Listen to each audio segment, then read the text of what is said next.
अस्मी, मेरी आंखों में आंखें डालो। चुप क्यों हो बेटा? बोलो कुछ, डरो मत। डर तो लगेगा ना मैडम, आप यूं। मैं जो कर रही हूँ तुम्हारी भलाई के लिए ही कर रही हूँ। पर मैडम, मैंने कुछ नहीं किया मैडम, मैंने कुछ नहीं किया। सारी गलती उसकी है। उसकी मतलब? किसकी? सारी गलती भगवान की है मैडम, भगवान की वजह से ये सब हुआ है।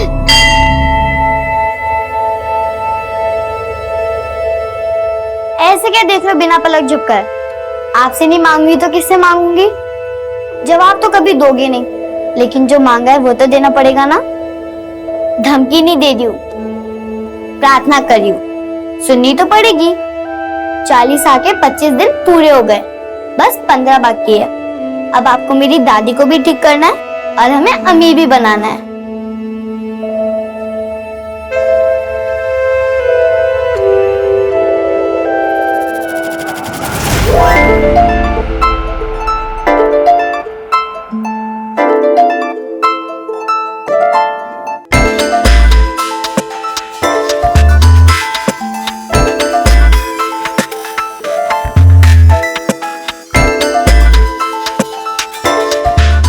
दूसरे के जूते में पैर जमाना आसान नहीं होता है जी। आपकी पुरानी वाली नौकरी ही अच्छी थी, आप उसके कहे पर मत जाइए, अपने हालात के हिसाब से चलिए कौशल जी। मैंने सब हिसाब लगा लिया है फरीदा। तरक्की का पहाड़ चढ़ना है तो जूते भी उसी हिसाब से पहनने पड़ेंगे। करिए जो करना है, लेकिन देखना एक दिन पछताएंगे आप। अपने पैरों पर खुद कुल्हाड़ी मार रहे हैं। अपने पैरों पर कुल्हाड़ी तो एक ही बार मारी थी मैंने, 12 साल पहले जब तुझसे शादी की थी।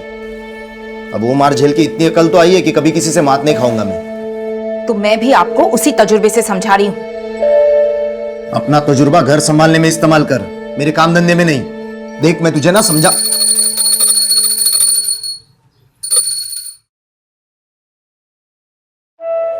अरे अस्मी, सुबह से कहाँ गायब थी?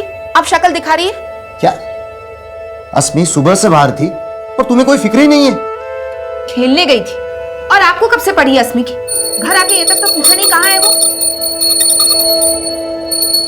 टेंशन मत लो, आ गई आपकी जुबान। बोलो क्या चाहिए? कुछ नहीं चाहिए? अच्छा हाँ दादी, हमारा मिशन जल्दी पूरा होने वाला है। 25 हो गए, बस 15 बाकी है। वो भी गए तो सबका भला। क्या खुसर फुसर चल रही है? कुछ नहीं अम्मा। अच्छा चल कुछ खा ले, खेल खेल के भूख नहीं लगती तुझे? नहीं अम्मा, आज मुझे बिल्कुल भूख नहीं है, क्योंकि आज मुझे इतनी खुशी है कि मेरी भूख मरी गई। ऐसे क्या खुशी मिल गई तुझे? हाँ? ये जूते कहाँ से लाई तू?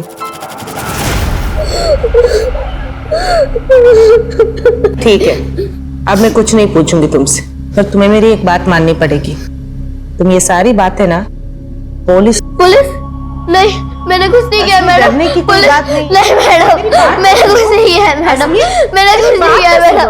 नहीं, चुप हो जाओ, मैं जो बोलूंगी वही करना पड़ेगा, समझ रहे हो? सॉरी, बैठो। देखो अस्मी, मैं तुम्हारी भलाई के लिए ही कर रही हूँ। अब जो मैं बोलूंगी वही करना पड़ेगा।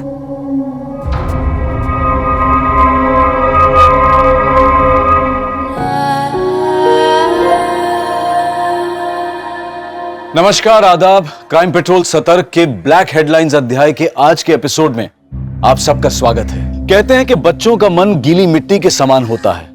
अगर अच्छाई के सांचे में ढालो तो वो हमेशा सही रास्ते पर ही चलेंगे, पर बच्चों को बहकाकर उनसे गलत करवा लेना भी एक विपरीत कला है। और जब बच्चे गलत को सही मानना सीख जाते हैं तो उन्हें अच्छाई का रास्ता दिखाना दुनिया का सबसे मुश्किल काम होता है। ये साल 2019 का एक ऐसा केस है जो आज भी इस मुश्किल दहलीज पर है। आप सोच रहे होंगे कि उस कमरे में एक बच्ची और उस महिला के बीच में ऐसा क्या चल रहा होगा जो हमें और हमारे बच्चों को ऐसी परिस्थितियों से बचने के लिए सतर्क कर सकता है। दरअसल वहां 11 वर्षीय अस्मी का काउंसलिंग सेशन चल रहा था और उस काउंसलिंग के बाद जो सामने आया उसने सिर्फ स्कूल अथॉरिटीज को ही नहीं बल्कि पूरे देश को अचंभे में डाल दिया था। देखो, हमारे बीच में जो भी बातें हुई वो अभी किसी से मत डिस्कस करना। मैं अभी आती हूँ।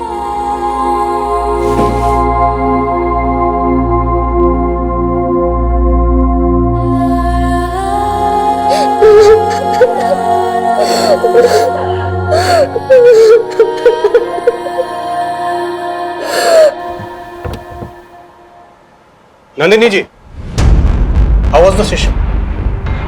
1 मिनट सर, बहुत अर्जेंट कॉल करना है।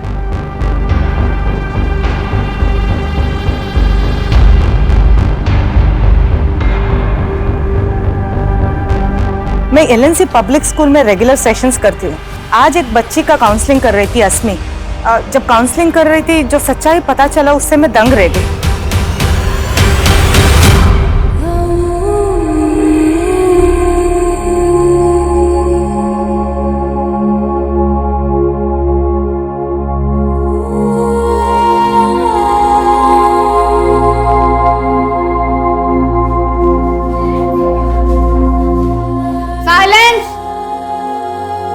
अस्मी बेटा, इधर आना मेरे पास।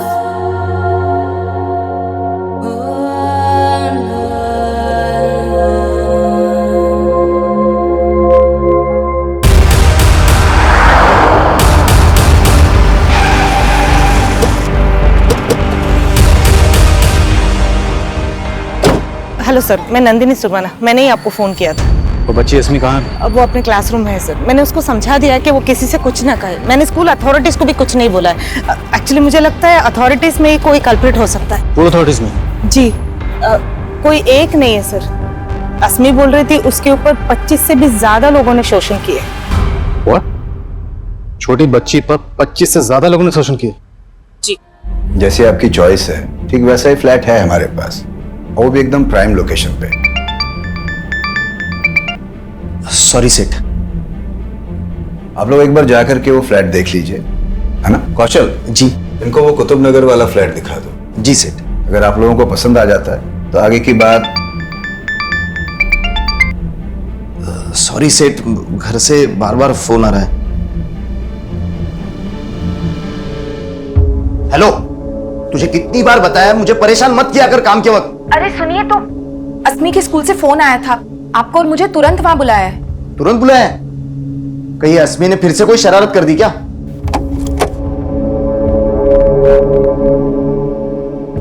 अस्मी, बैठो। आपने मुझे जो जो बोला है ना, वो सब ये अंकल को बता दो। डरो मत। बोलो बेटा। डरने की जरूरत नहीं। हम यहाँ पर आपकी मदद करने आए। आप हमें सब कुछ सच सच बताओ। मुझे घर जाना है। मुझे घर जाना है। आपको घर जाना है ना? अम्मा पापा के पास है ना? तो उनको तो हमने यही बुलवा लिया है। अभी आपसे मिलवा देंगे उनको। लेकिन पहले आप हमें बताओ कि आपके साथ क्या गलत हुआ, किसने गलत किया, कौन थे वो लोग, क्या नाम है?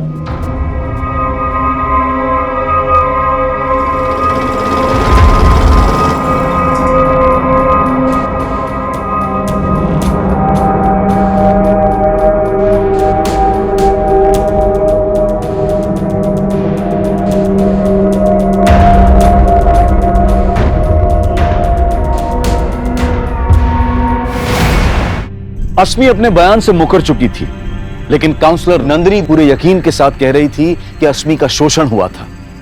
आखिर क्या वजह थी कि अस्मी अपने बयान से मुकर रही थी? अगर नंदिनी की बातों में सच्चाई थी तो यह केस वाकई में बहुत गंभीर था। ऐसे में पुलिस ने इस मामले में बहुत ही संवेदनशीलता के साथ तहकीकात करने का फैसला किया।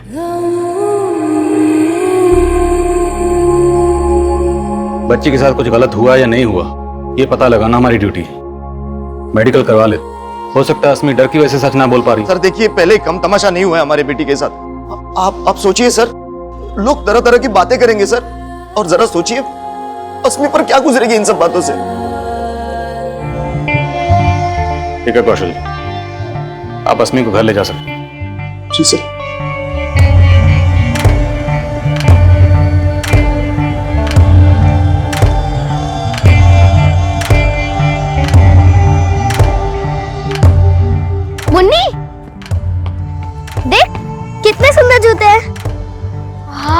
सुंदर है, इसका कलर भी बहुत अच्छा है। तेरे पापा ने दिलवाया?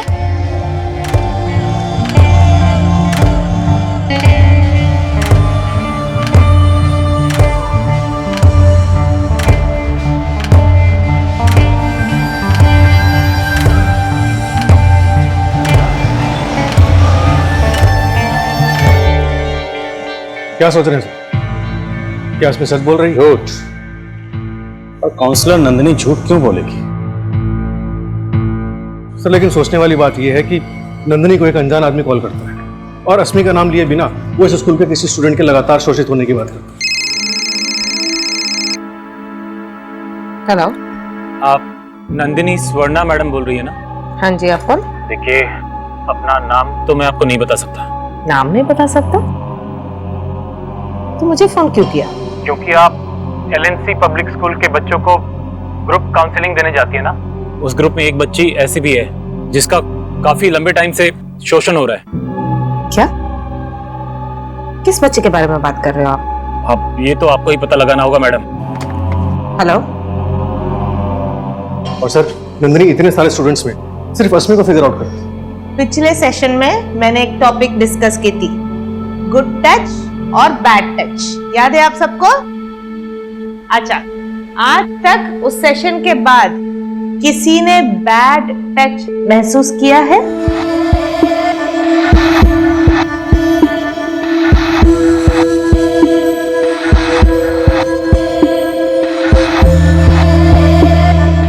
कहाँ दर्द हो रहा है बेटा?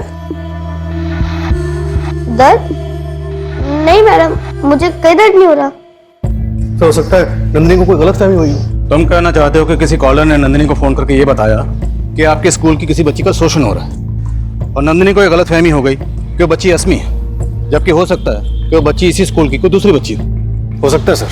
पॉसिबल नहीं है मनीष, क्योंकि नंदिनी ने न सिर्फ ये कहा कि अस्मी ने उसको शोषण के बारे में बताया, बल्कि वो दावे के साथ ये भी कह रही है कि अस्मी ने उसको यहाँ तक बताया कि शोषण करने वाले 25 से ज्यादा लोग थे।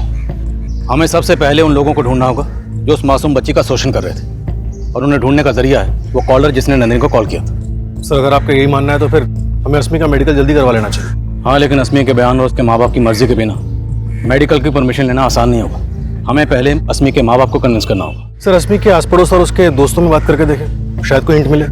पता कर मनीष, अभी तक इस बात के बारे में स्कूल के प्रिंसिपल, नंदिनी और अस्मी के माँ बाप के अलावा किसी को नहीं पता। बच्ची का मामला है तो जो भी करो थोड़ा एहतियात के साथ। Right sir. अस्मी, अब रोने से क्या होगा? ऐसे तो ये सब हुआ नहीं होगा। तूने उस मैडम को क्या बोला जो उसने इतना बड़ा हंगामा खड़ा कर दिया? अम्मा, वो मैडम बहुत चालाक है, मुझे भूल बोल कर परेशान कर दिया। अरे पर तूने उस मैडम को बोला क्या? बोल।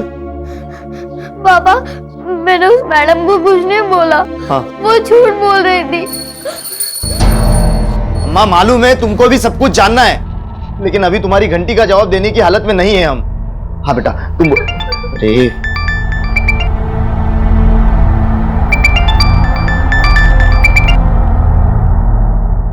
हेलो कौशल, तू 1 घंटे का बोल के गया था ना? तू अभी तक से ऑफिस नहीं आया? हाँ सेठ, मैं वो क्या मिमिया मत। अभी के अभी तो अगर ऑफिस नहीं आया ना तो दोबारा आने की जरूरत भी नहीं है। सर मैंने तब भी बोला था, जिस आदमी ने मुझे फोन किया था उसके बारे में मुझे कुछ नहीं पता है, और उसने जो बोला था वो सही निकला। और नंदिनी जी, अगर आप सही बोल रही हैं, सच बोल रही हैं तो सर मैं 100% सच बोल रही हूँ। अस्मी ने आपको यही बोला था कि उसके साथ 25 लोगों ने? सर 25 से भी ज्यादा लोग सर। एग्जैक्टली यही बोला था कि 25 से ज्यादा लोग? नहीं, वो उसने कुछ ऐसा बोला था कि उसके साथ कई लोगों ने गलत कर चुके हैं। उसने बोला कई लोग गलत चुके? जी। तो आपको ये कैसे लगा कि फिर 25 लोग हो सकते हैं, उससे ज्यादा लोग हो सकते हैं? सर वो बात करते वक्त कुछ 25 करके बोली, फिर चुप हो गई, तो मैंने अंदाजा लगाया। तो आपका कोई और अंदाजा जिससे हमें उन 25 लोगों के बारे में कुछ पता चल सके, उनका नाम, कोई क्लू? नहीं सर, सर मैं जानने की बहुत कोशिश की थी पर अस्मी ने। हाँ सर, वो बात करते वक्त उसने किसी का नाम लिया था शायद। किसका नाम? बल्लू, बल्लू या बल्ली, ऐसा कुछ। और ये नाम आपको अभी अचानक कैसे याद आ गया? सर उस टाइम पे इतना सब कुछ हो गया था और ये नाम को लेके मैं उतना श्योर भी नहीं थी, पर वो कुछ बल्लू या बल्ली ही था। अभी आप श्योर? यस सर, पर उसने एक ही बार बोला था, फिर उसके बाद उसने किसी के बारे में कुछ नहीं बताया।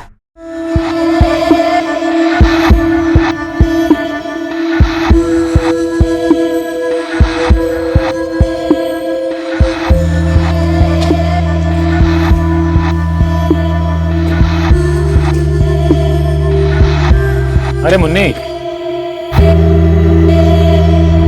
बल्लू या बल्ली? जी, इस नाम के किसी शख्स को जानते हैं? शायद आपकी कोई जान पहचान का? नहीं साहब, ऐसे किसी आदमी को मैं नहीं जानता। देखिए, आप भले ना जानते हो, लेकिन काउंसलर नंदिनी ये दावे के साथ कह रही है कि अस्मी ने उसे बताया कि उसके साथ दुष्कर्म करने वालों में से किसी एक का नाम बल्ली या बल्लू था। हाँ, पर अस्मी के साथ ऐसा कुछ हुआ? अगर अस्मी के साथ ऐसा कुछ नहीं हुआ तो वो कौन था जिसने काउंसलर नंदिनी को फोन किया? साहब मुझे ना कुछ समझ नहीं आ रहा है। देखिए, आप ठंडे दिमाग से सोचिए, याद करिए, शायद किसी से आपका कोई झगड़ा हुआ, कोई ऐसा शख्स जो आपको और आपके परिवार की बदनामी करवाना चाहता। बदनामी करने की सोची होगी उसने, पता नहीं उसे ऐसा क्या मिला है जो हमें इतनी सफाई देनी पड़ रही है। आपको किसी को सफाई देने की जरूरत नहीं पड़ी। देखिए, हम आपको या आपकी बच्ची को परेशान नहीं करना चाहते, हम सिर्फ ये जानना चाहते हैं कि अस्मी के साथ कुछ गलत हुआ है या नहीं हुआ, और अगर गलत हुआ है तो उसे जानने का जरिया है मेडिकल। एक बार साहब परेशान मत होइए, हम समझते हैं मामला सेंसिटिव है, बात लीक नहीं होगी। Excuse me. Hello sir, Nandini को जिस पीछे से कॉल किया गया था वहां पे कोई सीसीटीवी कैमरा नहीं है। आसपास पूछताछ करने पे भी पता नहीं चल रहा है कि वो आदमी कौन हो सकता है जिसने नंदिनी को कॉल किया था। और अस्मी के फादर को भी इस बारे में कोई अंदाजा नहीं है, लेकिन ये कॉलर जो भी होगा ये अस्मी का शुभचिंतक होगा जो अस्मी के बारे में सब कुछ जानता होगा। तो अगर शुभचिंतक ही था तो फिर नंदिनी को उसने अपना नाम क्यों नहीं बताया? यहाँ तक कि उसने अस्मी का भी नाम नहीं लिया। नंदिनी किसी बल्लू या बल्ली का नाम ले रही है। अगर नंदिनी की बात सही है तो जिन लोगों ने अस्मी के साथ दुष्कर्म किया उनमें से किसी एक शख्स का नाम बल्लू या बल्ली हो सकता है। अस्मी के स्कूल, घर, सारे एरिया में पता करो, जो जो बल्लू और बल्ली नाम के शख्स हैं सबकी डिटेल्स निकलो। बोल। अरे तुझे कहा ना, मुझे बच्ची नहीं चाहिए। जवानी तो बीवी ने बिगाड़ दी, अब बुढ़ापा नहीं बिगाड़ना है मुझे। अरे बुढ़ापे में लाठी की जरूरत होती है, और जब लाठी मिल जाएगी ना तो मुझे फोन करना, समझा?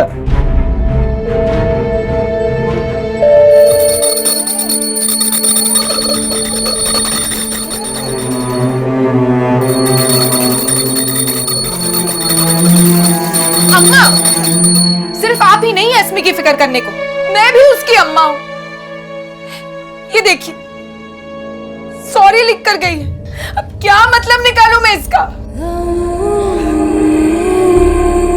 सॉरी अम्मा, ये अस्मी के ही लिखे हुए शब्द थे, पर वो उन्हें जुबान क्यों नहीं दे पाई? आखिर क्या चल रहा होगा उस मासूम के जहन में? और सॉरी तो पछतावे का प्रतीक होता है, तो फिर अस्मी को किस बात का पछतावा था? नंदिनी के मुताबिक अस्मी के साथ दुष्कर्म किया जा रहा था, और अगर यह सच था तो क्या एक पीड़िता खुद को कोस रही थी?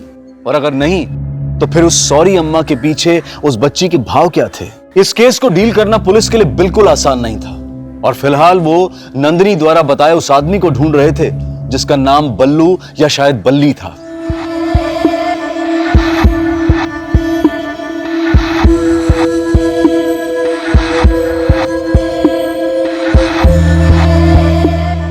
जी नहीं, फिलहाल अस्मी ने कुछ एक्सेप्ट नहीं किया, लेकिन नंदिनी ने जो किया है वो। एक मिनट, चाय।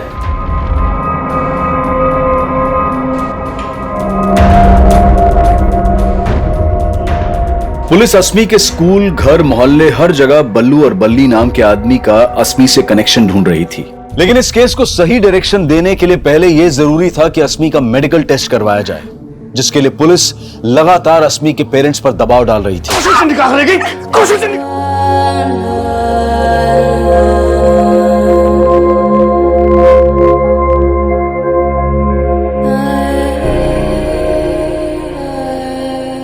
अभी हम कभी पीछे मुड़ के नहीं देखेंगे फरीदा।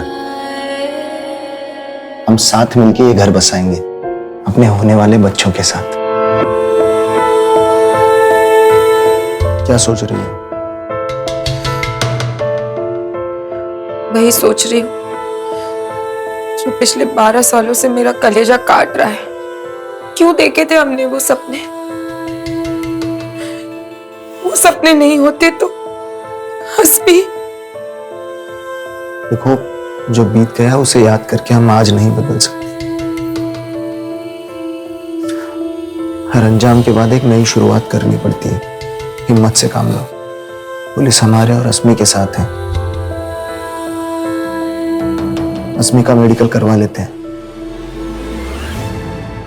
कहते हैं कि पुराने जख्म भले ही भर जाएं, लेकिन उसके निशान नहीं मिटते।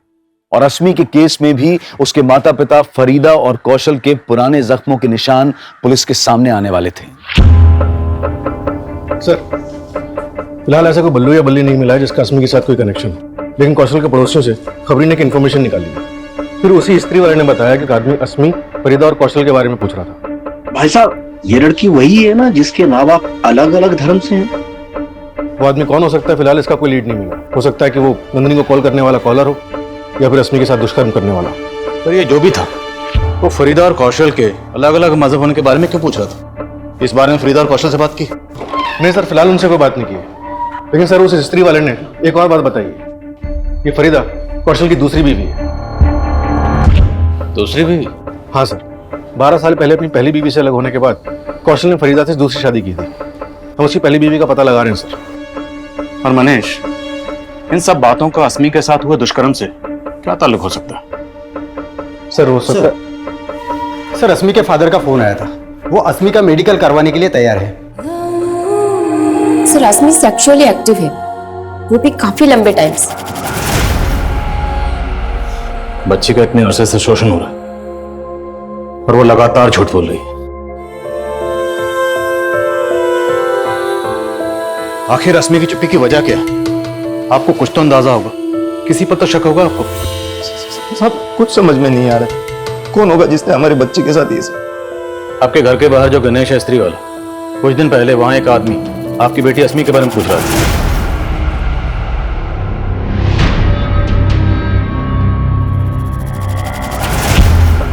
कौन आदमी?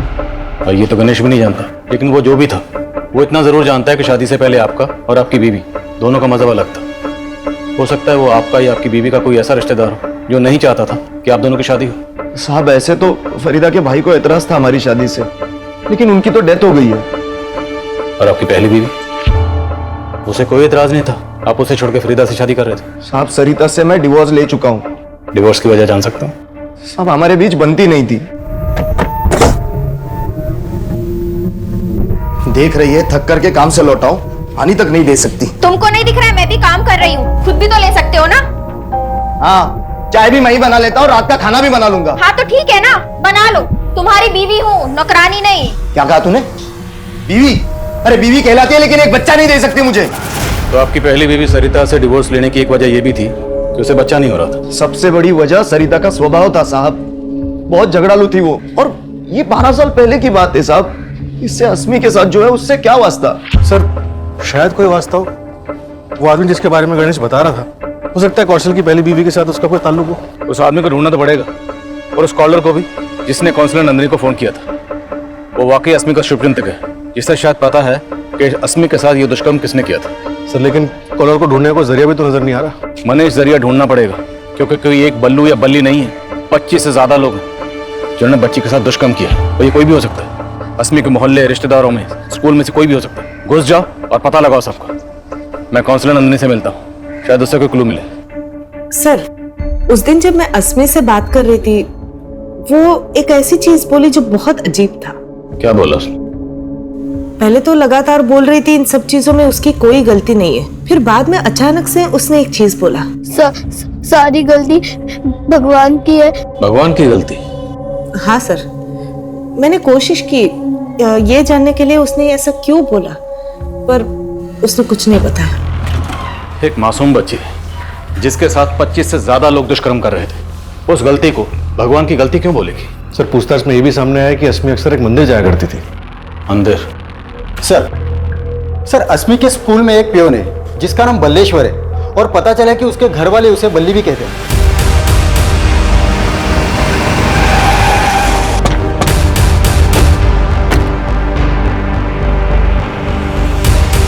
हाँ सर, घर पे मुझे बल्ली कह के बुलाते हैं, लेकिन जो आप सोच रहे हैं वो गलत सोच रहे हैं सर। सही क्या तू बोल?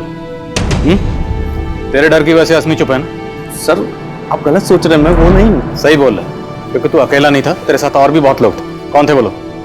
मुझे क्या पता साहब, मैं बेकसूर हूँ सर। ऐसे नहीं माने भाई, लेके जा। चल। व्हाट? आपके स्कूल की एक बच्ची का शोषण हो रहा है और लंबे अरसे से हो रहा है, लेकिन आपको कोई आइडिया नहीं कौन रिस्पॉन्सिबल है। देखिए सर, हम अपने स्टूडेंट के सिक्योरिटी का पूरा ख्याल रखते हैं, हमें उनकी प्रॉब्लम पता है, इसलिए तो हम उनको रेगुलर काउंसलिंग करवाते हैं। लेकिन सर आप जो कह रहे हैं वो सुन के तो मैं खुद हैरान हूँ। हाँ सर जी, अस्मी आया करती थी पहले यहाँ, और तो अब वो यहाँ आने के लिए 40 भी रखती थी। 40 आके 25 दिन पूरे हो गए, बस 15 बाकी है। अब आपको मेरी दादी को भी ठीक करना है और हमें अमीर भी बनाना है। फिर अचानक से उसने यहाँ आना छोड़ दिया। यहाँ आना छोड़ने की कोई और वजह तो नहीं है पुजारी जी? कोई और वजह? मैं कुछ समझा नहीं साहब। उस बच्ची का एक लंबे समय से शोषण हो रहा था, जिसका दोषी वो भगवान को मानती है। कहीं उसके दोषी का आपसे या फिर यहाँ पे रहने वाले किसी और से कोई लेने देना तो नहीं है? ये कैसी बात आप कर रहे हैं? यहाँ पर ऐसा कोई नहीं है, और ये भगवान का घर है। भगवान का घर है तो कौन है जिसको वो दोषी बता रही है? सर अस्मी को देख के मुझे कभी ऐसा नहीं लगा कि उसके साथ कुछ ऐसा हुआ होगा। आपको नहीं लगा होगा, लेकिन कोई तो होगा जिसको इस बारे में पता होगा। सर अब ये मैं कैसे बता सकती हूँ? आप अस्मी की क्लास टीचर हैं, तो आप इतना तो जानती ही होंगी कि ऐसी कौन सी फ्रेंड है जिसके अस्मी काफी क्लोज है। अस्मी आपकी बेस्ट फ्रेंड है। बेस्ट फ्रेंड तो एक दूसरे सब कुछ शेयर करते हैं ना। अस्मी ने कभी आपको बताया कि उसके साथ कुछ गलत हो रहा है? नहीं अंकल, मुझे कुछ नहीं पता।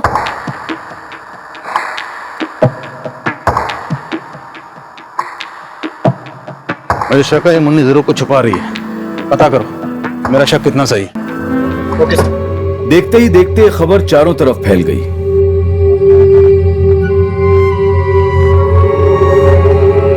पूरे देश में हलचल का माहौल पैदा कर दिया था। पुलिस वालों काम करो, काम करो, काम करो।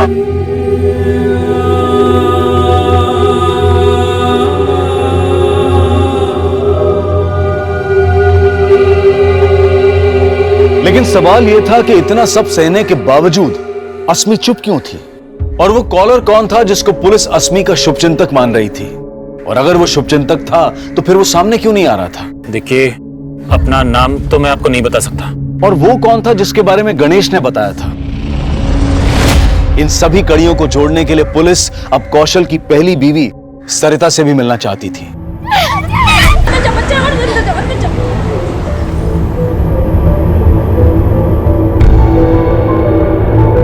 पिछले 12 साल से मैंने कौशल की शक्ल तक नहीं देखी, और उसकी बीवी और बेटी से मेरा कोई लेना देना नहीं है। बच्चे ना होने की वजह से भी कौशल ने आपसे डिवोर्स लिया था।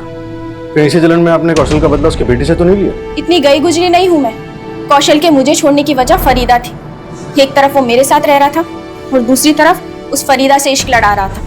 और वो फरीदा, वो भी कुछ कम नहीं थी। जैसे कौशल ने मुझे छोड़ा, उसने भी अपने पति को छोड़ा था। क्या ये कौशल से फरीदा की दूसरी शादी थी? जी अब क्या पता, बदला फरीदा के पहले पति ने लिया हो, और शक आप मुझ पर कर रहे हैं। ये फरीदा का पहला पति कौन था? हाँ साहब, कौशल जी की तरह मैं भी अपने पहले रिश्ते से तंग आ गई थी। जुबेर मेरे साथ बहुत मारपीट करता था। बड़ी मुश्किल से मैंने जुबेर को छोड़ा। तो छोड़ने के बाद आप लोगों को कभी ऐसा नहीं लगा कि जुबेर इसका बदला ले सकता?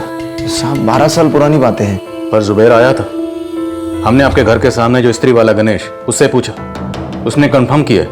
हमने उसे जुबेर की फोटो दिखाई, उसने बताया कि यही वो शख्स है जो उससे पूछताछ कर रहा था। अब इतने सालों बाद जुबेर यहाँ क्यों आया होगा? और वो आपकी बेटी अस्मी, उसके बारे में क्यों पूछ रहा था? साहब मुझे नहीं मालूम गणेश ने उसको कब देखा, लेकिन मैंने आखिरी बार जुबेर को करीब साल भर पहले देखा था, जब मैं अस्मी के साथ मार्केट से लौट रही थी। लेकिन मैं उसे नजरअंदाज करके चली गई। उसके बाद मैंने जुबेर को कभी नहीं देखा।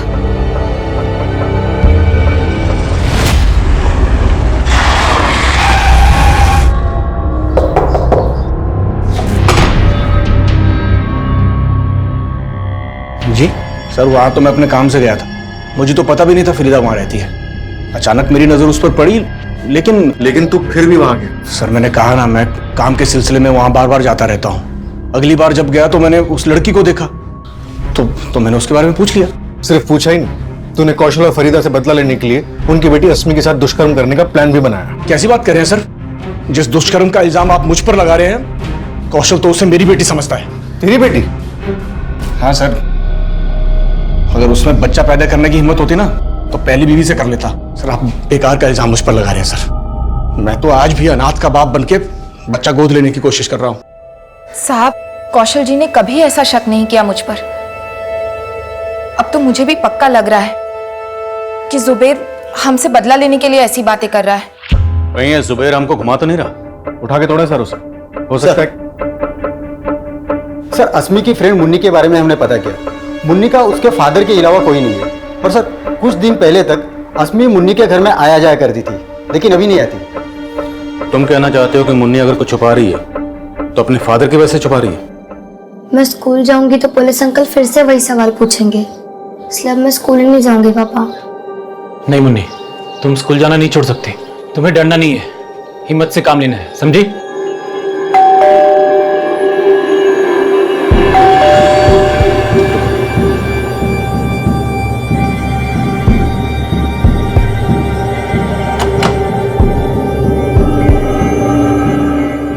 सर, मुन्नी ऐसा कुछ भी नहीं जानती जैसा कि आप सोच रहे हैं। आप बेकार में बच्ची को परेशान करेंगे सर, प्लीज सर। हम बच्ची को परेशान नहीं करेंगे, तुमसे पूछेंगे मुन्नी क्या जानती है। क्या मतलब सर? बच्ची के दुष्कर्म का केस, और वो बच्ची यहाँ अक्सर आती जाती थी, तो तुम पर भी शक करेंगे ना? क्या क्या बोल रहे सर आप? कैसी बात कर रहे हैं सर? मैंने खुद वो काउंसलर मैडम को अस्मी के बारे में बताया। तो काउंसलर को फोन तुमने किया था? आप नंदिनी स्वर्णा मैडम बोल रही है ना? हाँ जी, आप कौन? देखिए, अपना नाम तो मैं आपको नहीं बता सकता। तो मुझे फोन क्यों किया? क्योंकि आप एलएनसी पब्लिक स्कूल के बच्चों को ग्रुप काउंसलिंग देने जाती है ना। उस ग्रुप में एक बच्ची ऐसी भी है जिसका काफी लंबे टाइम से शोषण हो रहा है।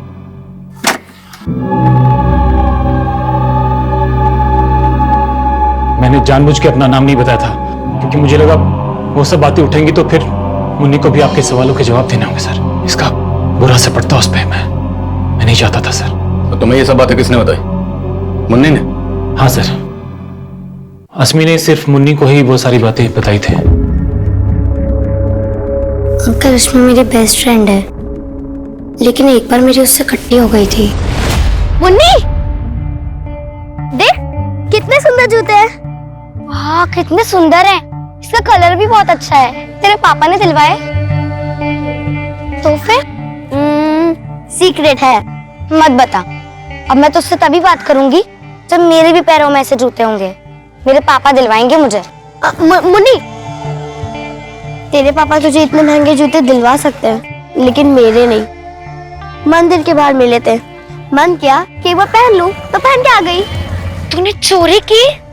मेरे पापा कहते हैं जो बच्चे चोरी करें उनसे दोस्ती मत करना। मुन्नी, मुन्नी! मैंने जब उससे बात करना बंद किया तो उसको बहुत दुख हुआ। तेरी बारी। मुन्नी, मुन्नी, मुन्नी, प्लीज मुझे माफ कर दे। मुझसे कट्टी मत हो। तेरे अलावा मेरा और कोई दोस्त नहीं है। अगर तू मुझे अपना दोस्त मानती है तो प्रॉमिस कर, आज के बाद ना तो चोरी करेगी और ना ही झूठ बोलेगी। प्रॉमिस। रश्मि मेरे साथ बहुत खुश थी, पर अचानक से वो अपसेट रहने लगी। फिर अस्मी ने अपनी तकलीफ के बारे में मुन्नी को बताया और मुन्नी ने मुझे बताया। सर पहले तो समझ में नहीं आया मैं अस्मी की मदद कैसे करूं। फिर मुझे ध्यान आया कि नंदिनी जी तो उसी स्कूल में काउंसलिंग के लिए रेगुलरली जाती है, इसलिए सर मैंने उनको फोन करना ठीक समझा।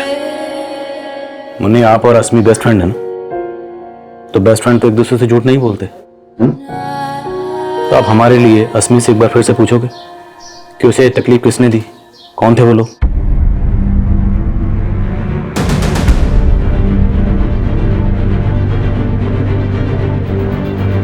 अस्मी ने इतनी सी उम्र में क्या कुछ नहीं झेला, ये सोचकर किसी की भी रूह कांप जाए। लेकिन पुलिस के लिए अब भी यह पहेली थी कि अस्मी के गुनहगार आखिर कौन थे।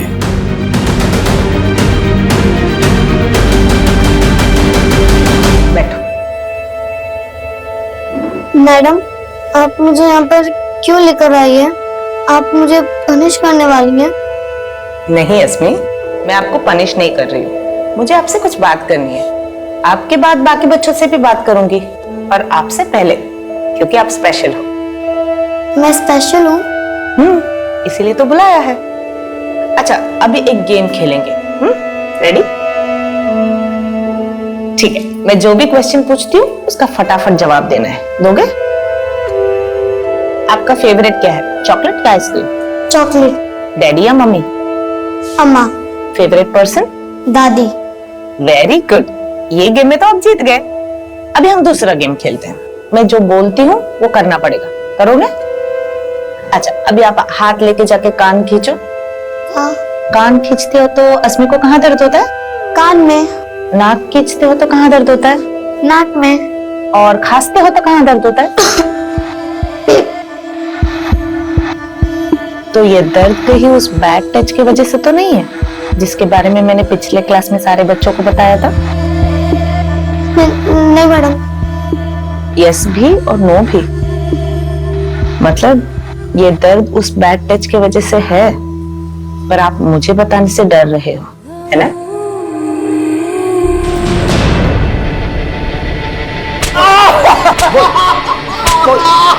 साहब, बल्लू एक ही है साहब, और वो रोज आता था। बल्ली नाम का तो कोई भी नहीं है। नहीं साहब, साहब नहीं साहब, साहब साहब साहब साहब अशफाक सेठ की गलती है साहब। साहब उसी ने मेरी बुद्धि खराब की। अच्छा खासा कंडक्टर का काम करता था, बोला स्टेट एजेंट बन के दुगना कमाऊंगा, और फिर मुझे पाई पाई के लिए मोहताज कर दिया उसने। सेठ, 4 महीने हो गए, एक पैसे की आमदनी नहीं है, कुछ भी नहीं रहा मेरे पास। कौशल की पूरी कमाई कमीशन पे थी साहब, एक भी सौदा नहीं करवा पाता था। हालत इतनी खराब थी साहब कि घर पे खाने के लिए नहीं होता था।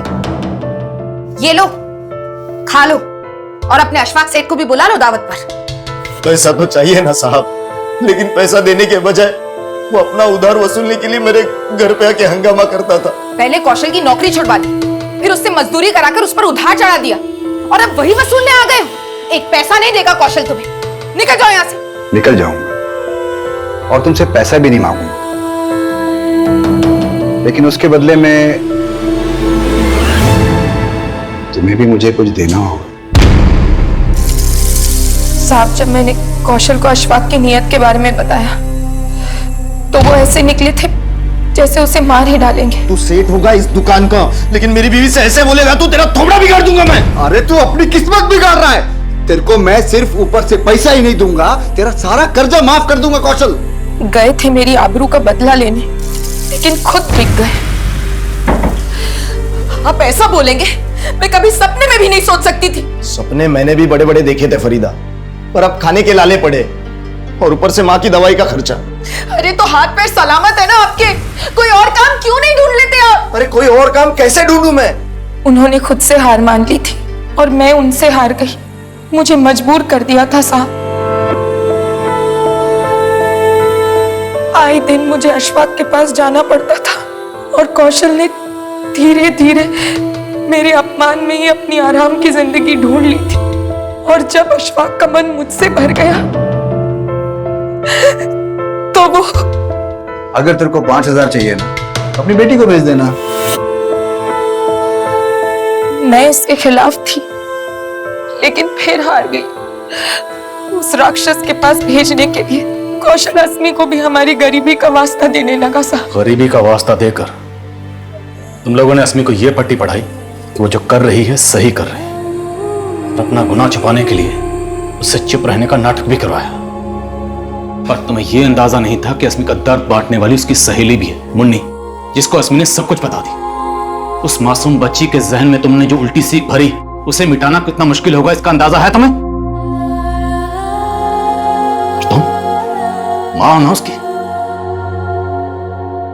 दोनों ने मिलकर उस बच्ची की जिंदगी बर्बाद कर दी।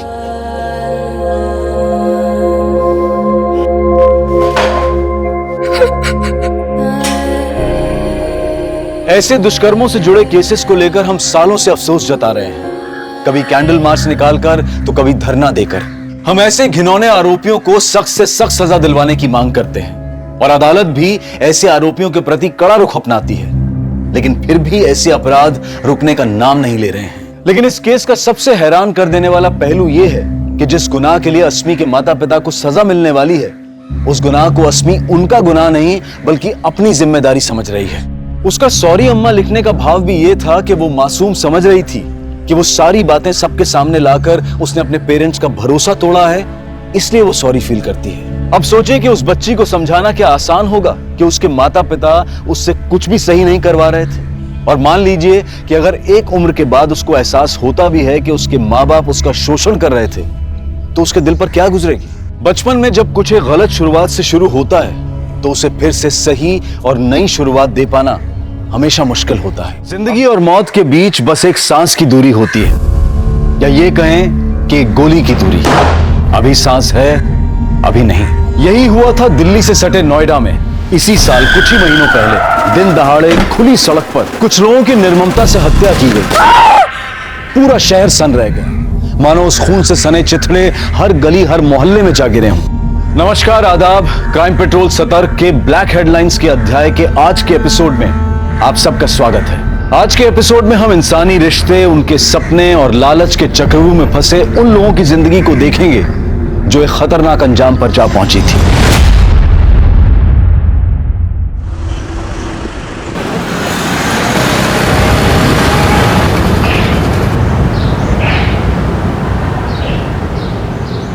अम्मा, ये लो आपका आटा। अरे बेटा, बहुत जल्दी आ गया। चक्की में भीड़ नहीं थी क्या? अम्मा, अपने लिए कैसी भीड़? हम जहाँ खड़े होते चक्की की लाइन वहीं शुरू हो जाती है। टीवी ज्यादा मत देखा कर, माथा खराब होने लगा है तेरा। मार, अब ज्ञान देना शुरू मत करो यार। अच्छा ये सब छोड़, जल्दी से हाथ मुंह धो ले, मैं तेरे लिए गरम गरम फुलके डालती हूँ, तुझे बहुत पसंद है ना? हाँ ठीक है।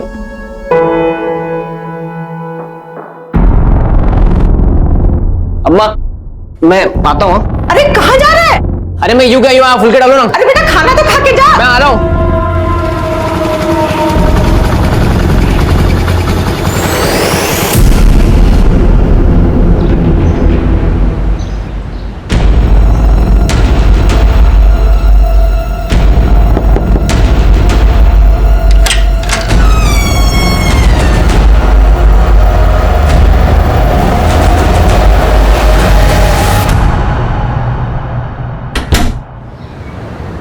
एक्शन।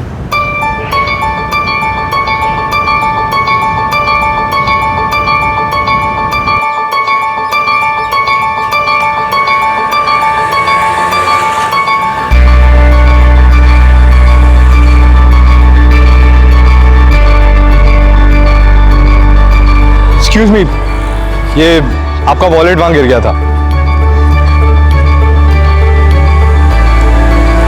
अंकल, माँ के ऑपरेशन के ना 10,000 रुपये चाहिए, कहीं से अरेंज करा दो। माँ का ऑपरेशन नहीं हुआ, माँ मर जाएगी। अरे वाह रोहित, बहुत कमाल का वीडियो बनाया है। Thank you. वैसे कुछ तो बात जरूर है तुममें, तभी तो तुम्हारे सोशल मीडिया में लाखों में फॉलोअर्स हैं। ऐसी इंस्पिरेशनल वीडियोस बनाकर टिंग टोंग का स्टार बनाऊं मैं ना इसको अभी ऐप पर डाल देता हूँ, तो ये कल तक वायरल भी हो जाएगी। और उस पे पहला लाइक और कमेंट मेरा ही होगा। अच्छा मैं निकलता हूँ, फिर मैं बाद में आता हूँ। बाय, मैं निकलता हूँ। अच्छा ठीक है।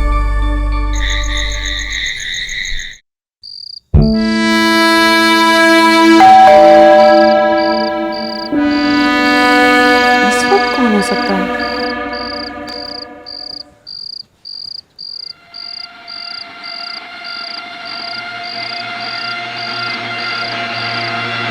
कौन है?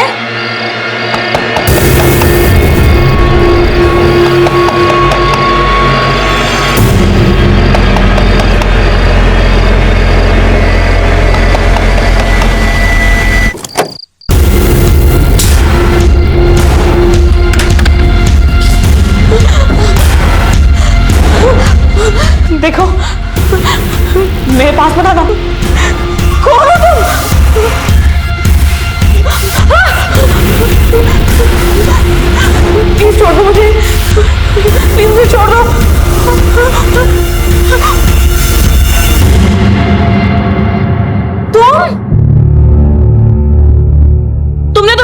निकाल दी थी। जान तो मैं तुम्हारी अब निकालूंगा, पूरे 3 महीने की कसर जो पूरी करनी है। बेटा अच्छा सुनो, गर्लफ्रेंड है मेरी, इस टेबल पे अच्छा सर्विस करना, ठीक है? धीरज, इतने पैसे कहाँ से आए तेरे पास? छोड़ना यार, वैसे तू बात बड़ी हॉट लग रही है। एक किस तो बनता है। अब इतनी महंगी जगह पे लाए हो तो ना कैसे बोलूं?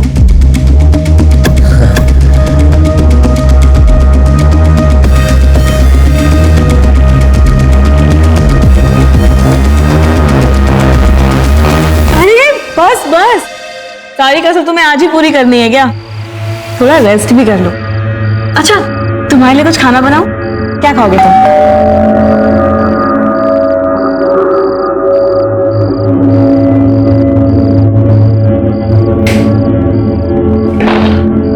अरे भगत, तू?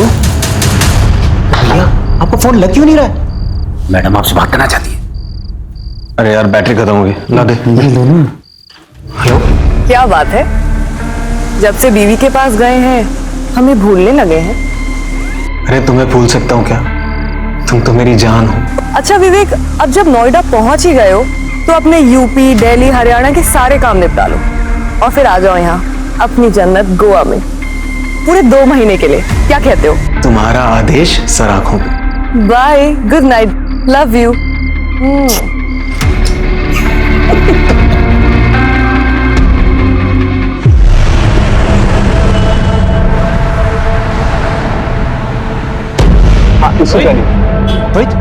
विवेक भैया आए थे क्या? वो तो अभी निकले, वो इस तरफ गए। अरे यार मैं कैसे जाऊं?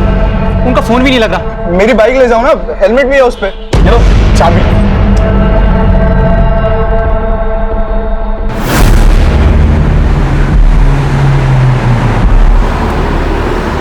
भैया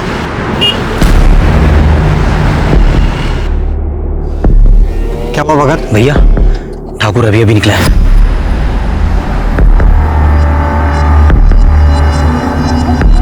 जैसा बोला था वैसा सब कुछ प्लान के मुताबिक होना चाहिए, समझ गए?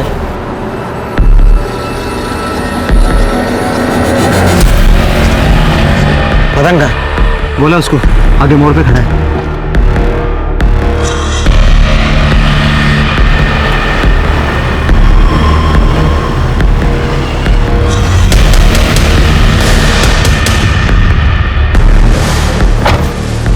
लोडेड है, पूरी भरी है भाई।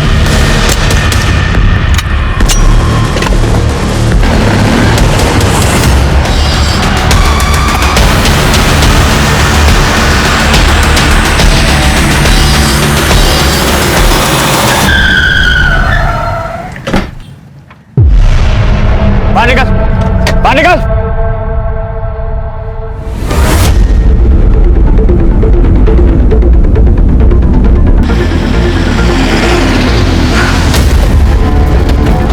जय हिंद सर। जय हिंद। हटो हटो हटो, हटिए हटिए आप लोग। जय हिंद सर। जय हिंद। सर सामने कुछ लोग एक दूसरे पर गोलियां चला रहे थे। मैं यहाँ ड्यूटी पर था, उनको रोकने के लिए मुझे भी फायर करना पड़ा। ये चंदन ठाकुर है ना? वो तो पिछले हफ्ते इस जेल से रिहा हुआ है। सर ये तो विवेक जायसवाल है। विवेक जायसवाल यहाँ क्या कर रहा है वो नोएडा में? सिर्फ 5 साल से हम ढूंढ रहे हैं। खबरियों के हिसाब से तो ये बॉम्बे गोवा में छुपा हुआ था। सर इस आदमी ने इस पूरे शूटआउट का वीडियो रिकॉर्ड किया सर। अच्छा, विवेक और उसके आदमी अपनी शक्ल हेलमेट और गमछे में छुपा रखी, लेकिन गाड़ी का नंबर नहीं छुपा पाए। एक काम करो, सारे पुलिस स्टेशन को अलर्ट करो और खबरियों को एक्टिवेट करो। विवेक को देखकर तो ऐसा कभी नहीं लगा कि वो एक शातिर अपराधी है, तो फिर क्यों उसने दिन दहाड़े भरी सड़क पर ठाकुर की जान लेने की कोशिश की और खुद मारा गया? दिन दहाड़े खुली सड़क पर जो भयंकर हत्याकांड हुआ था, वो क्या बस यही थम जाने वाला था, या फिर ये आने वाले तूफान का आगाज था? और कितनों का खून बहने वाला था, और कितनों के परिवार उजड़ने वाले थे?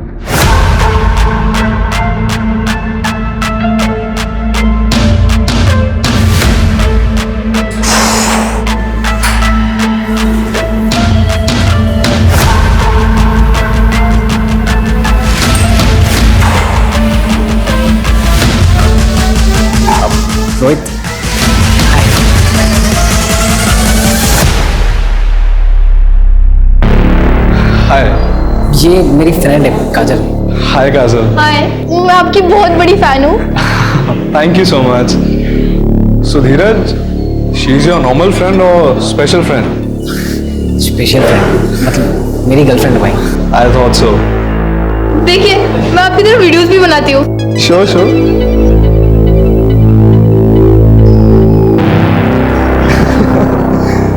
Good, good. The videos are really nice. You like them? Why don't we do one thing? हम एक वीडियो साथ में बनाएंगे। Really? Yeah, I mean, you got real talent and we'll put net on fire. Yes, yes. Just a second. Hey, hi.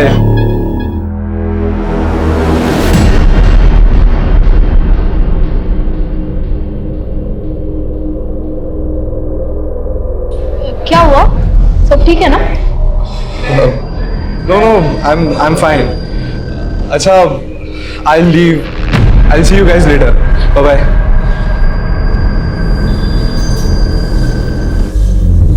Sir लगता है फिर से gang war शुरू हो गया। बात कुछ समझ में नहीं आई। विवेक लो प्रोफाइल रहकर वारदात करने में माहिर था। अगर उसे चंदन को मारना ही होता तो इस तरह से खुलेआम पब्लिकली सबके सामने क्यों? मतलब वो किसी सुनसान जगह में चुपचाप करता, ऐसे तो कुछ तो गड़बड़ है। हाँ, एक काम करो, विवेक का फोन चेक करो। हाँ, पता करो कि उसकी किससे बातचीत हो रही थी, किसके साथ उठना बैठना था, आजकल रह कहाँ रहा था वो। 5 साल से गायब था वो, अभी कहाँ रह रहा था वो? शायद वहां पे कुछ सुराग मिल जाए। तब तक मैं उनके बाप से मिलके आता हूँ। इन लोगों का बाप कौन है? सरताज।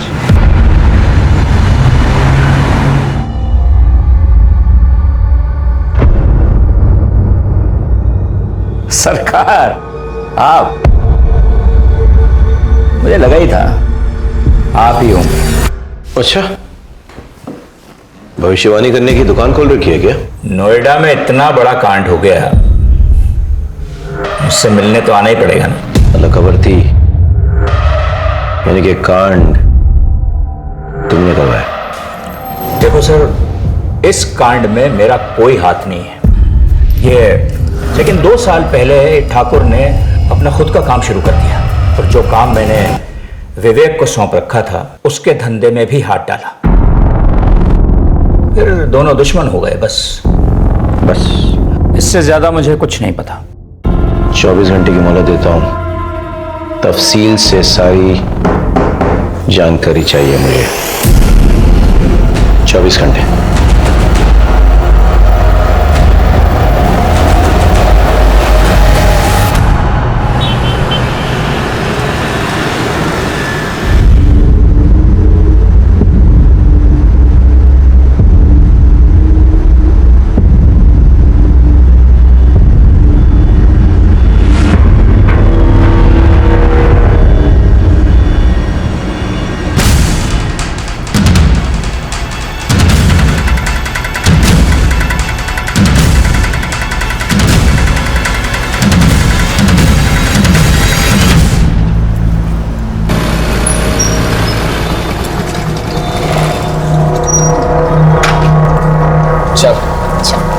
कल मिलते, ठीक है?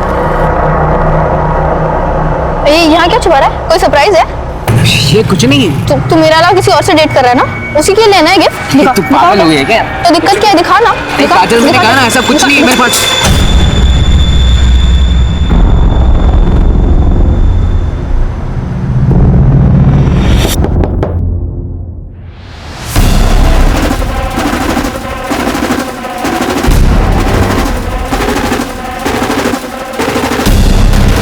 अब तेरा मर्द बनने का टाइम आ गया है।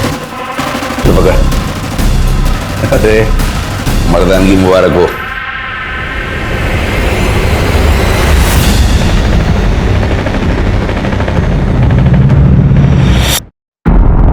क्या है? हाँ? अरे तू भी यार कुछ भी। अगले महीने क्या है, दिवाली है ना, तो दीदी अपने बच्चों के साथ घर आई हुई है। और अम्मा ने अपने भांजों के लिए कुछ खिलौना खरीदने के लिए गया है, तो बस वही हमने यही खरीदा है। मैं तो डरा ही दिया था। एक सेकंड, तुझे क्या लगा ये असली है? हाँ।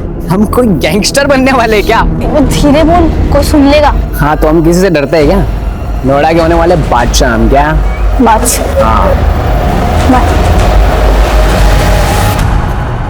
जवानी की दहलीज पर कदम रख रहे धीरज के हाथों में जानलेवा हथियार देकर क्या उसे भी गुमराह किया जा रहा था, या फिर धीरज खुद जानबूझकर गुनाह के दलदल में अपने पांव रखने जा रहा था? उसके मन में पिस्तौल की मदद से अपनी मर्दानगी साबित करने की ख्वाहिश क्यों और कहां से आई?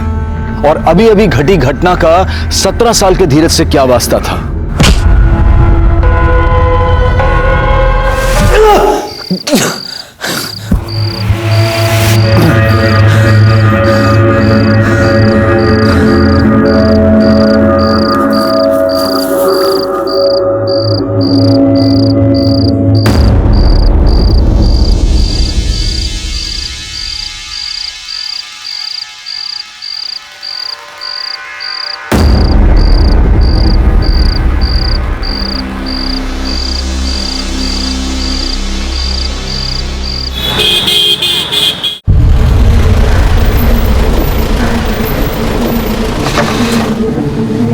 सर, विवेक जायसवाल के कॉल रिकॉर्ड्स। नोएडा सेक्टर 37 में रहता था विवेक जायसवाल? जी सर, कॉल रिकॉर्ड्स के मुताबिक पिछले 4-5 दिनों से रात भर उसके मोबाइल का लोकेशन वहीं का दिखा रहा है। पता करो वो किसके साथ रहता था, क्या क्या करता था? हाँ,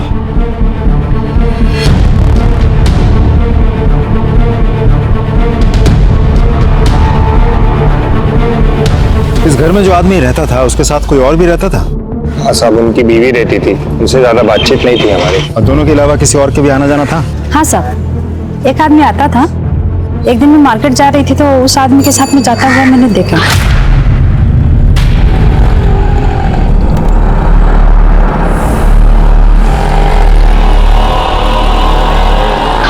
आप उस आदमी का स्केच बनवा सकती हैं? हाँ जी साहब। ठीक, हम एक स्केच आर्टिस्ट को बुलाते हैं, आप उस आदमी का हुलिया उसे बता देना। हाँ जी सर, आपसे एक इंटरेस्टिंग इंफॉर्मेशन शेयर करनी है। बोलो। जो आदमी विवेक की गैर मौजूदगी में भी उसके घर जाता था और जिसका आना जाना विवेक की बाद भी कुछ ज्यादा ही बढ़ गया था, पहचाना? भगत? ये तो विवेक का राइट हैंड मैन है। सर, इसे पैरोल मिली थी और ये भाग गया था। इंटरेस्टिंग। भगत? एक मिनट। हाँ विनय बोलो। सर, सेक्टर 2 हत्याकांड में जिस कार का इस्तेमाल हुआ था उसकी डिटेल्स हमें आरटीओ ऑफिस से मिल गई है। वो कार किसी भगत के नाम पर रजिस्टर्ड है। भगत को ढूंढना जरूरी है। अच्छा, उसका मोबाइल नंबर रजिस्टर्ड है क्या? नहीं सर। बाइक के बारे में कुछ पता चला? सर, बाइक के बारे में अभी भी जानकारी हम निकाल रहे हैं सर, अभी आरटीओ ऑफिस में ही है। ठीक है, ठीक है, ओके, कैरी ऑन। भगत को ढूंढना बहुत जरूरी है।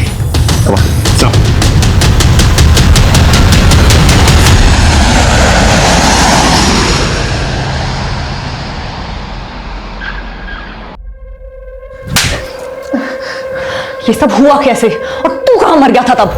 माफ कर दे दीदी। देख भगत, माफी तुझे सिर्फ तब मिलेगी जब ये पूरे का पूरा केस बिना सबूत के सॉर्ट आउट हो जाएगा। और ये दूसरा थप्पड़ इसलिए ताकि तुझे याद रहे कि ये पूरा मैटर फटाफट रफा दफा करना है, वरना तेरी खैर नहीं, समझा तू? चल निकल यहां से, माफी का बच्चा।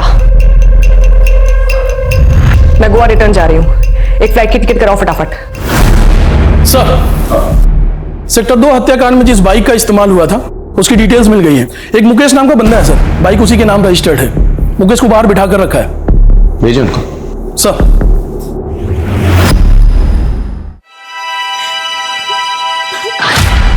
तुमने तो मेरी जान निकाल दी थी। जान तो मैं तुम्हारी अब निकालूंगा, पूरे 3 महीने की कसर जो पूरी करनी है।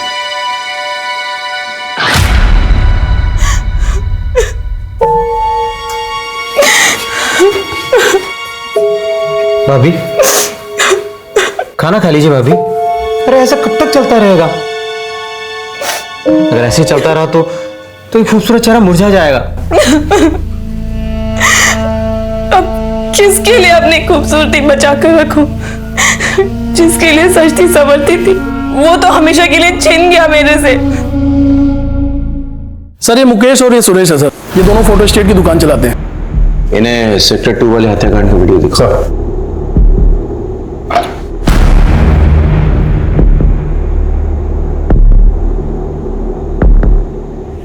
इस बाइक को पहचानते हो? जी, ये तो मेरी बाइक है और हेलमेट भी मेरा ही है। और हेलमेट के अंदर सर मैं नहीं हूँ। तुम नहीं हो तो फिर तुम हो? नहीं सर, भगवान कसम मुझे तो बाइक चलानी भी नहीं आती सर। तो फिर कौन है? तो ये है ना?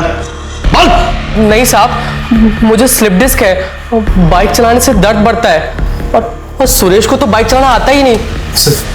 तो मैंने बाइक अपने दोस्त को दी थी। अच्छा, तो तुम्हारे गैंग में एक और मेंबर है? हमारी कोई गैंग नहीं है सर। अच्छा चल, कोई गैंग नहीं है, दोस्त है। कौन है दोस्त? रोहित। तो रोहित ने गोली चलाई? नहीं सर, रोहित से तो ये छोटा लग रहा है, और वैसे भी sir Rohit social media star है, सब यंग लड़के लड़कियां उसे जानते हैं। ये फोटो देख, जानता है इसे? हाँ, ये तो हमारे शॉप पे आते थे फोटो स्टेट कराने। क्या बात है सर जी, आप कब आ गए? बस कुछ दिन पहले। कैसा हीरो? बस मस्त भैया, आपका आशीर्वाद है। मुकेश, ये ले इसकी 3 कॉपी कर दे। तो इस नामचीन गैंगस्टर को जानते हो तुम? दोस्ती है तुम्हारी? नामचीन गैंगस्टर? नहीं सर, ये तो विवेक भैया है, ये तो बड़े शरीफ आदमी थे। इस शरीफ आदमी से तुम्हारी पहचान किसने करवाई? सर रोहित ने मिलवाया था। रोहित कहाँ पे है? नहीं पता सर। सर मैं फोन करता हूँ। स्पीकर पे डाल। जी sir. The number you are trying to call is currently switched off. Please try again later. दोनों को बिठा के रखो और रोहित का पता नहीं। चलो सर। धीरज, मैंने तुझे जो घोड़ा दिया था ना, अब उसका इस्तेमाल करने का वक्त आ गया है। ये दोनों मेरे आदमी हैं, दीपक, सपरू, ये तेरे साथ जाएंगे तेरा जिगरा देखने के लिए। जी भैया। और उसका सेक्टर 2 हत्याकांड में सर जिस बाइक का इस्तेमाल हुआ था, वो बाइक गोल मंदिर के पीछे एक दुकान है उसके सामने से मिल गई है। ये उस दुकान की सीसीटीवी फुटेज है सर।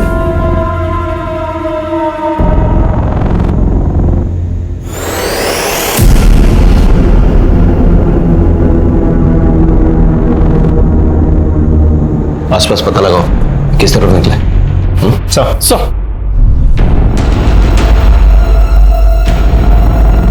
सुनिए जरा, इस आदमी को देखा है? हाँ सर, ये आदमी यहाँ पर आया था, मुझे लेके वहाँ से एक बंगले में गया, वहाँ से एक मैडम लिए, सेक्टर नंबर 10 में लोग को छोड़ेंगे। तुम्हें इतना सब कुछ कैसे याद है? सर वो मैडम बहुत रो रही थी, इसीलिए मुझे याद है। अभिषेक,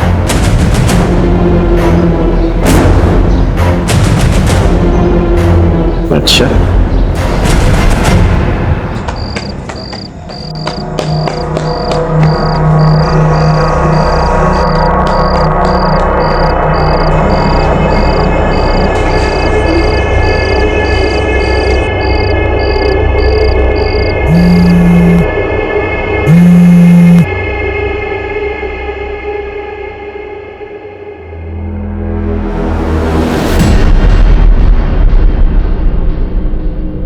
hello. Okay okay, no problem, मैं अभी आती हूँ। हाँ हेलो अंकल, वो आपकी दुकान पे ना मेरी पर्स रह गई है, घर की चाबी भी उसी में है। माँ जगराते गई है, घर देर से लौटेगी, अब घर कैसे जाऊँ समझ ही नहीं आ रहा। नहीं आपको यहाँ आने की कोई जरूरत नहीं है, मैं आती हूँ ना, मैं आपके घर आके दुकान की चाबी ले लूंगी, दुकान से अपनी पर्स लेके आपको चाबी लौटा दूंगी। हाँ हाँ okay okay, thank you uncle. मासूम काजल घर पे होने के बावजूद झूठ बोल रही थी। क्या वो इस केस से जुड़ी किसी बात को छुपा रही थी या किसी नए अपराध का खुद शिकार बन रही थी? मामला दिन ब दिन बिगड़ता जा रहा था। रागनी,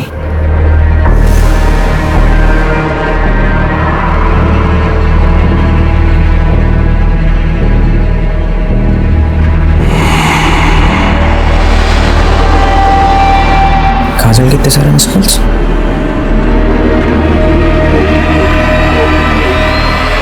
हाँ काजल,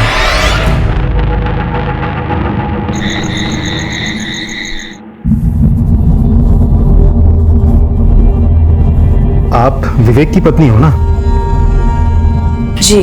किसने बांध कर रखा था आपको ऐसे यहाँ? भगत ने। विवेक के मर्डर के बाद मैं बहुत घबरा गई थी। भगत मुझे बहला फुसला कर यहाँ लाया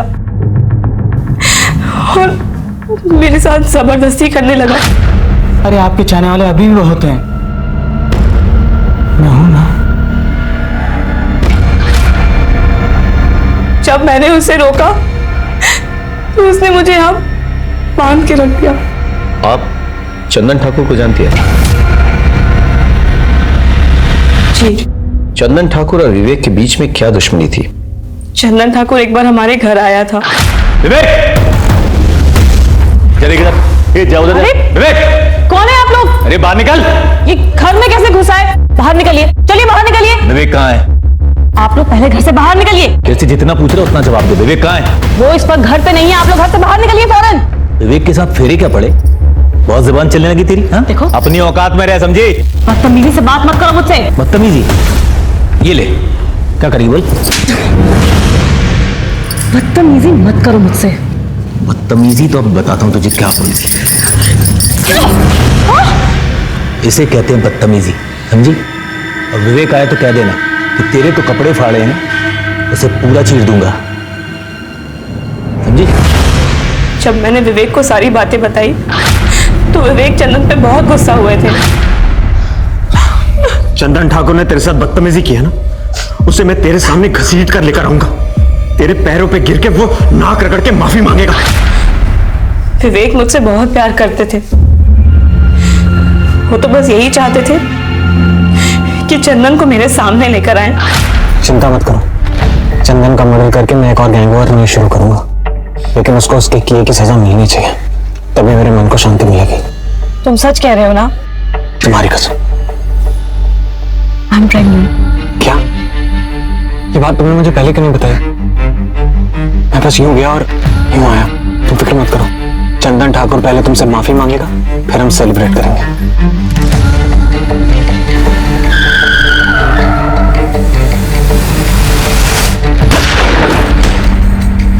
वो मेरी और हमारे होने वाले बच्चे की झूठी कसम कभी भी नहीं खा सकते।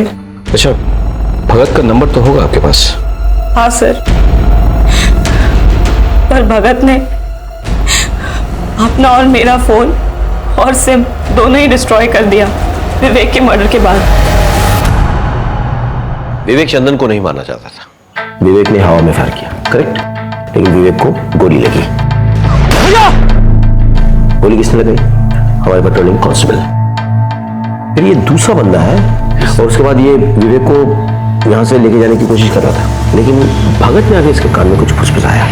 पता नहीं क्या कहा, शायद ये कहा कि विवेक मर चुका है, लेट्स एस्केप। जो भी है, कुछ गड़बड़ है, समझ रहे हो? इस कांस्टेबल से बात करनी होगी और भगत का पता लगाना होगा, क्योंकि वो जानता है कि ये बंदा। सर, एक इंफॉर्मेशन मिली है सर। रोहित ने अपना फोन थोड़ी देर के लिए स्विच ऑन करके किसी काजल नाम की लड़की को फोन किया और उसके बाद से उसका मोबाइल स्विच ऑफ हो गया। कहाँ रहती है काजल?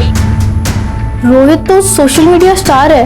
Hey, hi fam, this is your Rohit and today we are going to perform bench press. ये भाई कम ऑन। आइडल है वो मेरा।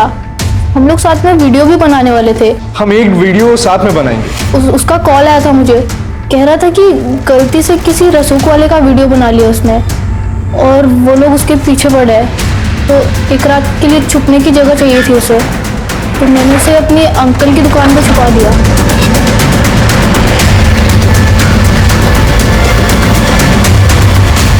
कौन से? ये दुकान है? शटर खोलो।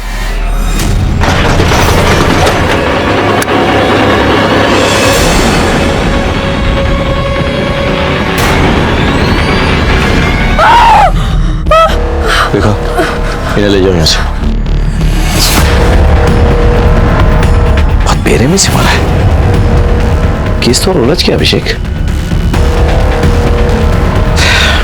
बॉडी पोस्टमार्टम के लिए भेजो और सारे एविडेंसेस कलेक्ट करो। सोशल मीडिया स्टार रोहित की हत्या से चारों तरफ सनसनी फैल गई।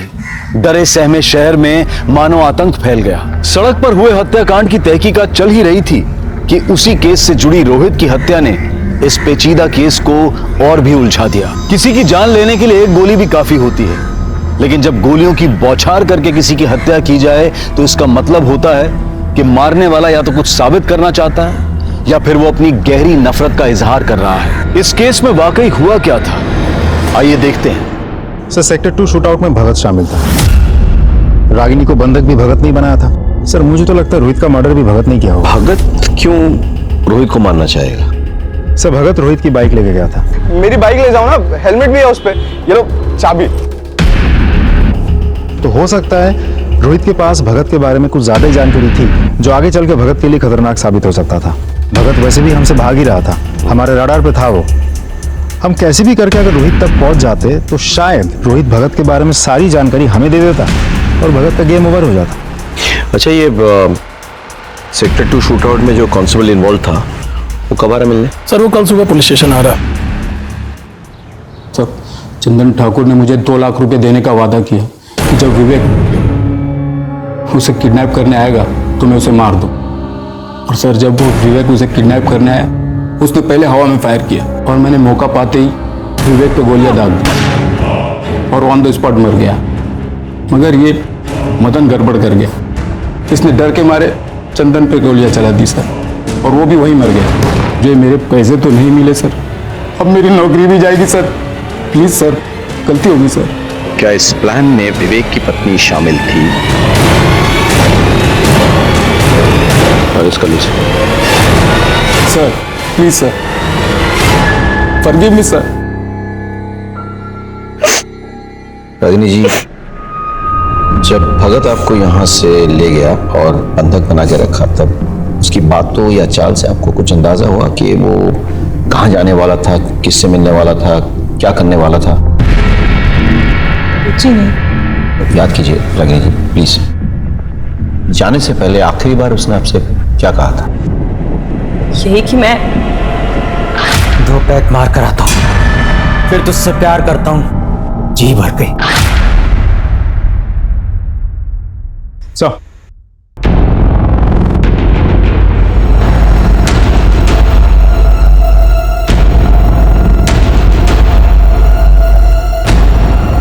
इस आदमी को देखा है?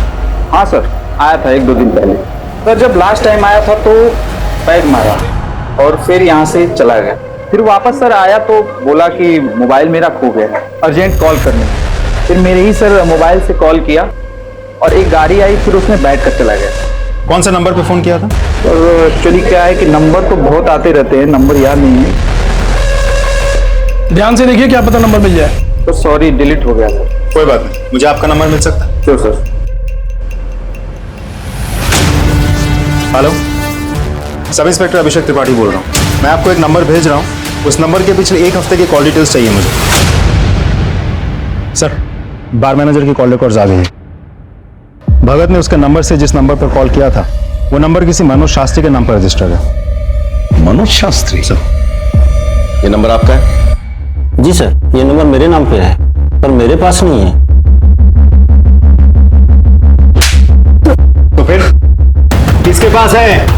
दरअसल वो नंबर मैंने अपने बड़े भाई को दिया है।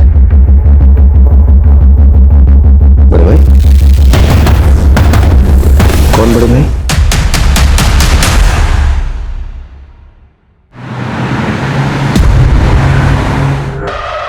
ग्रेटर नोएडा के पास जो गोडाउन्स हैं, उसमें गोडाउन नंबर 3 के पीछे एक छोटी सी रोड जाती है।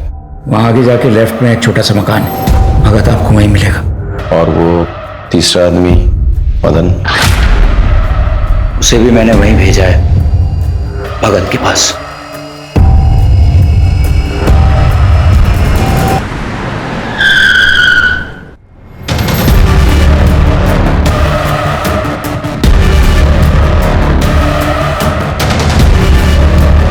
ए भगत, पुलिस! सर, वो रहे। विभाग!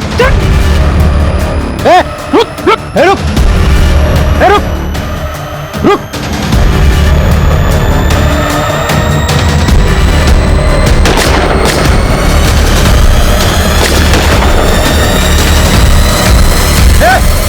रुक जा!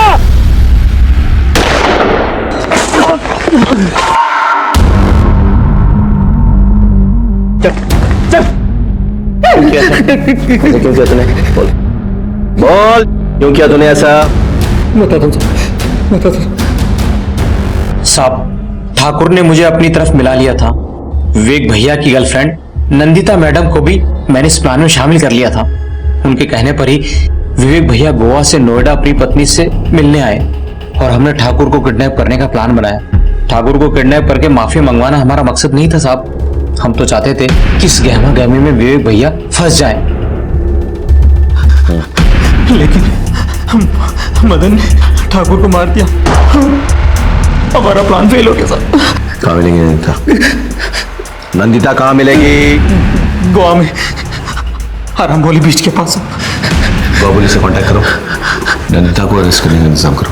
सब अब बताओ, रोहित को क्यों मारा? नहीं साहब, मैंने रोहित को नहीं मारा। मैं रोहित को क्यों मारूंगा साहब? अभी भी छिपा रहा है? हाँ, और पिटेगा?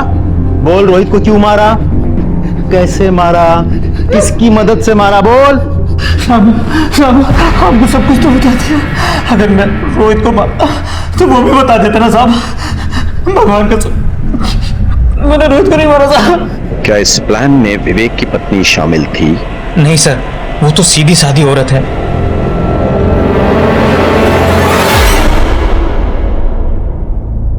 मुझे तो लगा था कि विवेक सिर्फ मुझसे प्यार करते हैं, लेकिन वो, अब तक मैं यही समझ रही थी कि हमारा तो जन्मों जन्मों का साथ है, लेकिन वो तो एक जन्म भी मेरे साथ ईमानदारी से नहीं निभा सका। मुझे तो लगा था कि वो नोएडा सिर्फ मेरे लिए आया है, लेकिन वो नंदिता की। नंदिता को गोवा पुलिस ने सर अरेस्ट कर लिया, लेकिन उसका यह कहना है कि वो किसी रोहित को नहीं जानती। अभिषेक सर, याद करो, जब हम रोहित को ढूंढते हुए काजल के अंकल की दुकान पहुंचे तो हमें क्या मिला? ताला टूटा हुआ था।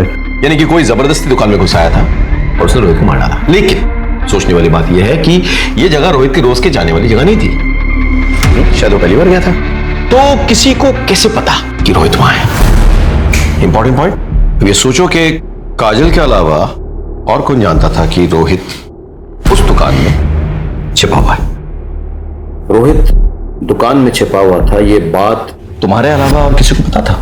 नहीं सर। आयशा, अच्छे से याद करके बताओ, शायद तुमने किसी और को बताया हो। नहीं सर। हाँ, मैंने ये बात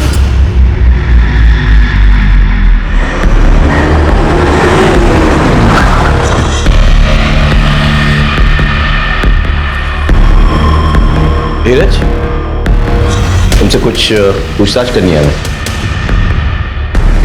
काजल,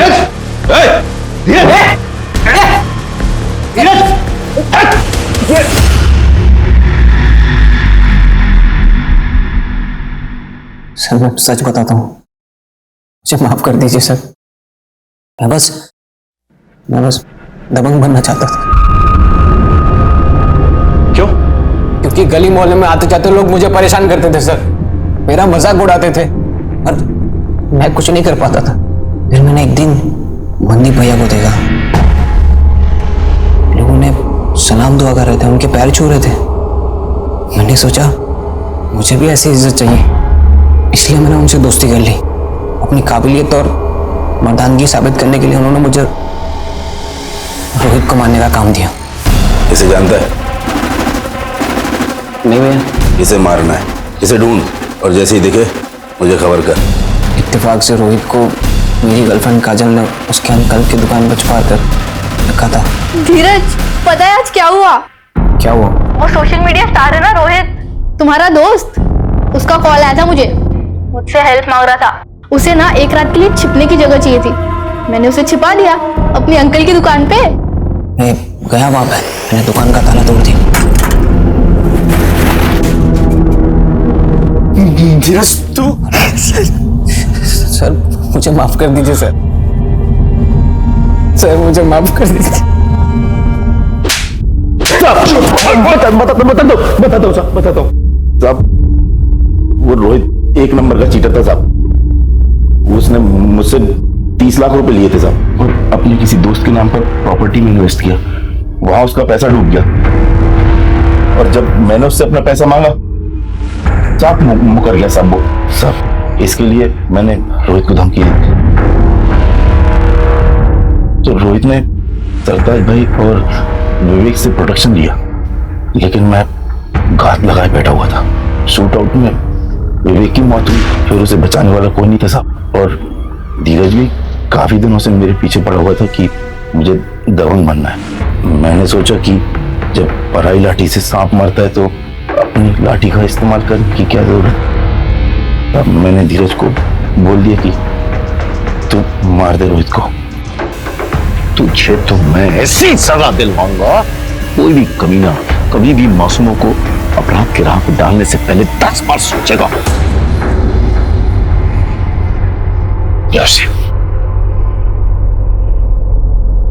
आमतौर पर आपराधिक जीवन की शुरुआत कच्ची उम्र में होती है। फिल्मों और दूसरे माध्यमों में जिस तरह से दबंग, डॉन्स और गैंगस्टर्स को ग्लैमरस रूप में परोसा जाता है, उसका गहरा असर कच्ची उम्र के बच्चों पर पड़ता है। धीरज के साथ भी यही हुआ था। काश उसकी मां अपने लाडले की चाल ढाल में आए बदलाव को समझकर उसे रोक पाती, तो आज धीरज गुनहगार नहीं बनता।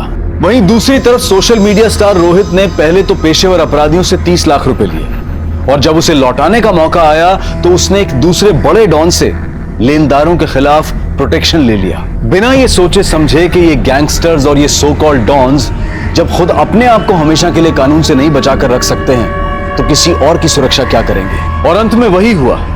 रोहित, धीरज और मनदीप के गुंडों की गोलियों का निशाना बना।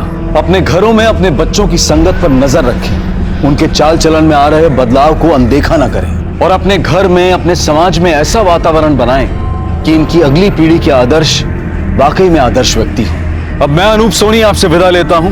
फिर मुलाकात होगी क्राइम पेट्रोल सतर्क के ब्लैक हेडलाइंस अध्याय में एक और नए केस के साथ। और याद रखें, क्राइम और आपके बीच में सिर्फ इतना फर्क है कि आप कितने सतर्क हैं। सतर्क रहें, सुरक्षित रहें।